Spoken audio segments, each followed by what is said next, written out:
missed during the public interest Jimmy Kimmel canning calamity was this from FCC Chairman Brendan Carr on CNBC. Well, look, I can tell you, Jimmy Kimmel is no Johnny Carson. And how right he was. Ratings for Jimmy Kimmel Live have been plummeting, with key demographics down 70% over the last decade. Jimmy Kimmel is not a talented person. He had very bad ratings, and they should have fired him a long time ago. It was Napoleon who likely said, never interrupt your opponent while he's making a mistake. This action today by Nexstar and Sinclair, frankly, it's unprecedented. I can't imagine another time when we've had local broadcasters tell what we call a national programmer like Disney that your content no longer meets the needs and the values of our communities. You can call that free speech or not. He was fired for lack of talent. Trump's FCC forced a major network to pull a loud Trump critic, Jimmy Kimmel, off the air, essentially saying that any media actor that doesn't say what Trump wants them to say about Charlie Kirk or Trump's policies is going to be silenced. Is speech free anymore? The First Amendment is very clear against laws abridging the freedom of speech. Sadly, the government's heavy hand has been around too long. These people from the Biden administration would call up our team and scream at them and curse. And basically it just got to this point where we were like, no, we're not gonna take down things that are true. Meta's not alone with its revelations. Google, too, recently admitted that the Biden administration pressured the company to censor thousands of YouTube users for political speech. Disgraceful. If you're an employer, you have the right to do whatever you want. There's nothing that says an employer can't limit what their employees are saying. But the government can't. That's the only thing. In 2019, Kamala Harris tweeted, "Look, let's be honest. Donald Trump's Twitter account should be suspended." A year or so later, following the Capitol riot, Donald Trump was permanently suspended from Twitter following bans from Facebook and Instagram. The risk to our democracy was too big that we felt we had to take the unprecedented step of what is an indefinite ban, and I'm glad we did.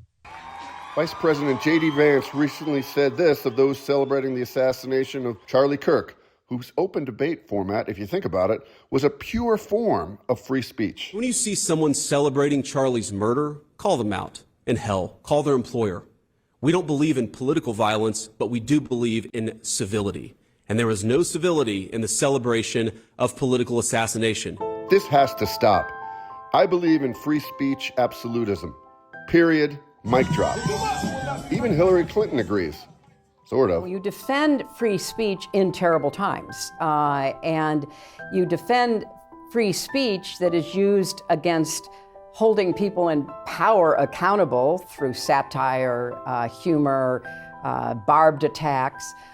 You defend it even when it is offensive. You go, girl. Except in 2016, she urged Congress to propose a constitutional amendment to nullify Citizens United versus the Federal Election Commission, a free speech and campaign finance decision that protected a movie critical of her. We have a right to debate and disagree with any administration. Do you think Donald Trump is a fascist? Yes, I do. Yes, I do. There are those who believe calling Republicans fascist and Mr. Trump Hitler, about as vile an insult as there is, set the stage for today's political violence. Horse feathers. Free speech means you can say what you want without inciting immediately violence. But that doesn't stop others from labeling you small-minded or, can I even say this, cretinous. We had some new lows over the weekend with the MAGA gang desperately trying to characterize this kid who murdered Charlie Kirk as anything other than one of them. Insult away, but I and probably 78 million voters will never listen to you again. People in America are allowed to say crazy things. Now, that said, if I'm an employer or I'm a government agency and I have someone in my employ who is online celebrating the heinous murder of an innocent person, a young husband and father, I can make the decision that they don't deserve to work for me. If you can't handle what someone says, that's on you, not him. Whatever they want to call it, it amounts to censorship. Satire, humor, comedy are the stuff of political expression, not just entertainment. Free speech is for everyone, although civility seems to be only for the civil. Say what you want about birthing people, carbon spewing, the need for racism to fight racism, and even comparing the president to someone who ran extermination camps. That's your right. But you lose my respect and trust for a long time.